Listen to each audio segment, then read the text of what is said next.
The COVID-19 outbreak is a disruptive force that has now spread to every continent on Earth except Antarctica. There has been a lot of fear and speculation about how this disease might mutate and what situations will unfold as it develops. The research for this particular strain is still in its relatively early stages, so it isn't easy to confirm key factors such as how it spreads, who is most susceptible to it, or what would be the most effective measures against it. Scientists around the globe are combining their efforts and scrambling to find the answers. But as this heightened situation drags on, all we want to know is when and how will it all end? For now, here are 3 possible scenarios on what can happen with COVID-19.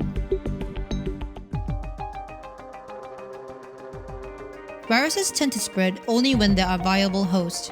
If it runs out of susceptible people to infect, the outbreak will eventually end. This isn't an ideal scenario because it would involve a lot more people getting sick and even dying.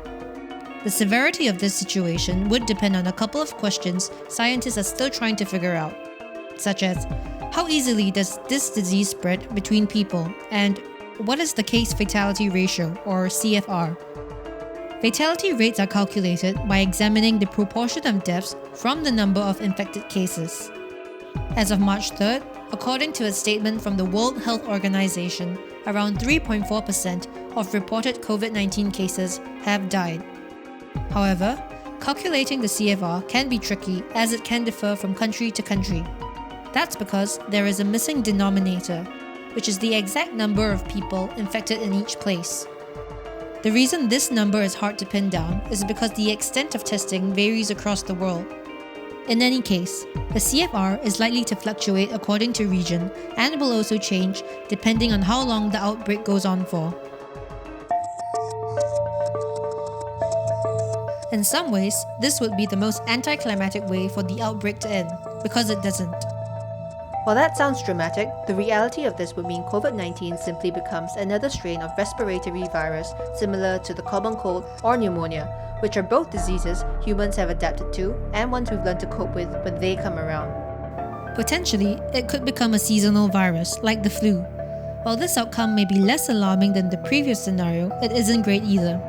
This disease currently appears to be less deadly than SARS, which had a fatality rate of about 10%, although in severe cases, COVID-19 can cause organ failure. Finally, a case for some optimism. COVID-19 has been frequently compared to SARS, the last coronavirus that had a global outbreak. In 2003, SARS in Singapore was contained over a relatively short period of just 3 months. The first case was admitted on March 1st, but by May 30th, the World Health Organization had declared Singapore SARS-free. During that time, there were 238 cases and 33 people died. That's a fatality rate of less than 0.2%. There is one consideration for SARS that may not be true for COVID-19. For example, SARS tended to spread only after the infected started showing symptoms, meaning once someone became sick, the transmission would end as soon as they were quarantined. With COVID-19, while there have been a few cases of people who were infected without appearing to have symptoms, so far it hasn't been determined if asymptomatic transmission is a definite possibility or to what extent. If it is, it would be more challenging to detect the disease early and limit its spread. In the past, Singapore has demonstrated efficiency and coordination between various health agencies that led to diseases being quickly contained and with minimal loss of life.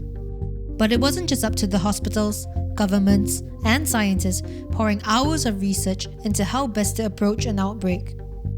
Individuals also had a role to play in maintaining responsibility for their health and hygiene.